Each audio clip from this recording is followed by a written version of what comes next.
গ্রেফতারকৃত আকাশ মণ্ডল ওরফে ইরফানের দেওয়া তথ্য অনুযায়ী মূলত জাহাজের মাস্টারের ওপর ক্ষোভের কারণেই তার উদ্দেশ্য ছিল জাহাজের মাস্টারকে হত্যা করা এবং এই হত্যাকাণ্ড সংগঠিত করার পর যখন সে বুঝতে পারে অন্যান্য যে ক্রুরা আছে তারা সে পালিয়ে গেলে তার সম্পর্কে তথ্য দিয়ে দিবে, তাই আইনশৃঙ্খলা রক্ষাকারী বাহিনীর হাত থেকে রক্ষা পাওয়ার জন্য সে ক্রমান্বয়ে বাকি সদস্যদেরকে হত্যার চেষ্টা করে।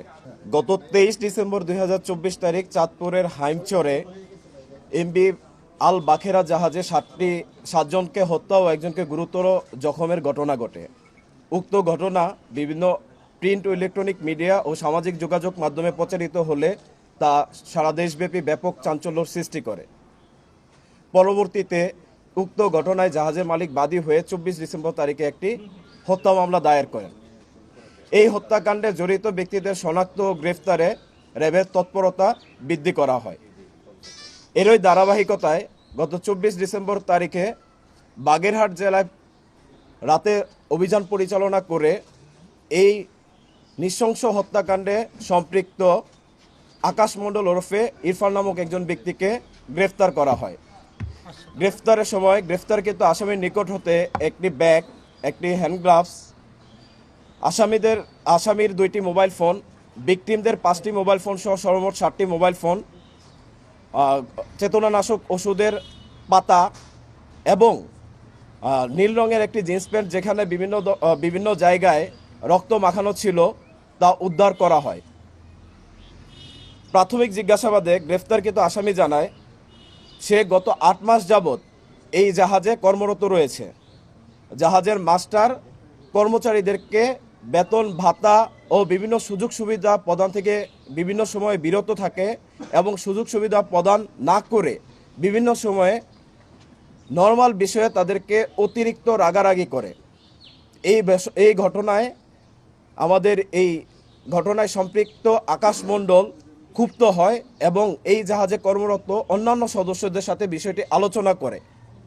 তবে আসামির দেয়া তথ্য মতে এই জাহাজে কর্মরত অন্যান্য যে কোনো সদস্য যখন কোনো রকম তাদের অধিকার নিয়ে কথা বলতে চায় তাদেরকে কোনো ধরনের বিচার বিবেচনা না করেই জাহাজ থেকে বিতাড়িত করা হয়, এমনকি তাদের বেতন ভাতাও প্রদান করা হয় না, যার কারণে জাহাজে কর্মরত অন্যান্য সদস্যরা তার সাথে একমত পোষণ করে এই অন্যায়ের প্রতিবাদ করত না।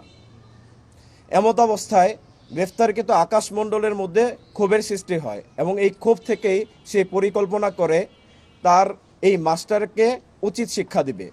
এই পরিকল্পনার অংশ হিসেবেই আনুমানিক গত 18 ডিসেম্বর তারিখে তিনি 3টি পাতা ঘুমের ওষুধ ক্রয় করেন এবং নিজের হেফাজতে রেখে দেন।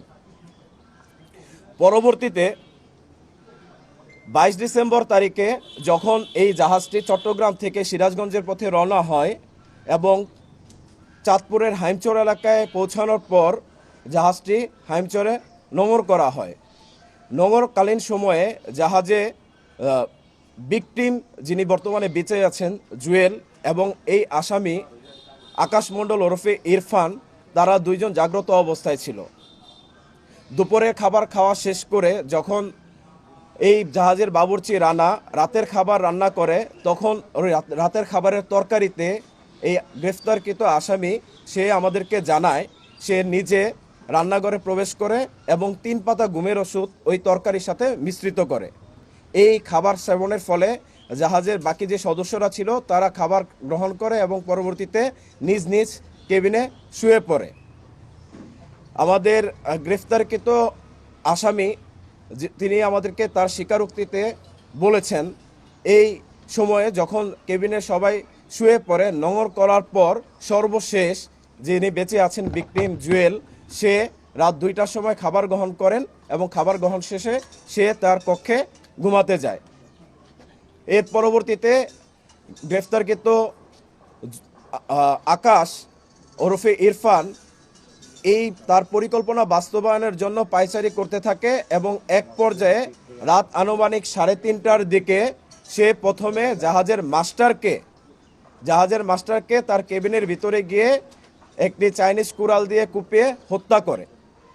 তার মূলত ক্ষোভ ছিল জাহাজের মাস্টারের ওপর, বা জাহাজের মাস্টারকে ডেট করার পর তার কাছে মনে হয় যে এই জাহাজে বাকি যে সদস্যরা আছে সে যদি এখন এখান থেকে পলায়ন করে তাহলে বাকি সদস্যদের দেওয়া তথ্য অনুযায়ী তাকে গ্রেফতার করা হবে। আইন শৃঙ্খলা বাহিনীর গ্রেফতার এড়াতে গ্রেফতারকৃত আকাশ ওরফে ইরফান বাকি সদস্যদের ক্রমান্বয়ে কুপিয়ে হত্যা করে।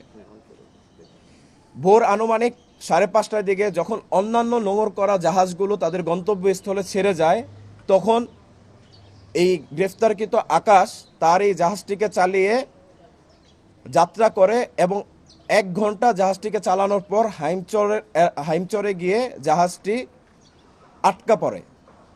পরবর্তীতে একটি মাঝির নৌকার দ্বারা সে চরে গিয়ে অবস্থান করে এবং সেইখান থেকে আত্মগোপনে চলে যাওয়ার উদ্দেশ্যে বাগেরহাটে গমন করে। গ্রেফতারকৃত আসামির বিরুদ্ধে পরবর্তী আইনানুগ ব্যবস্থা গ্রহণ প্রক্রিয়াধীন রয়েছে।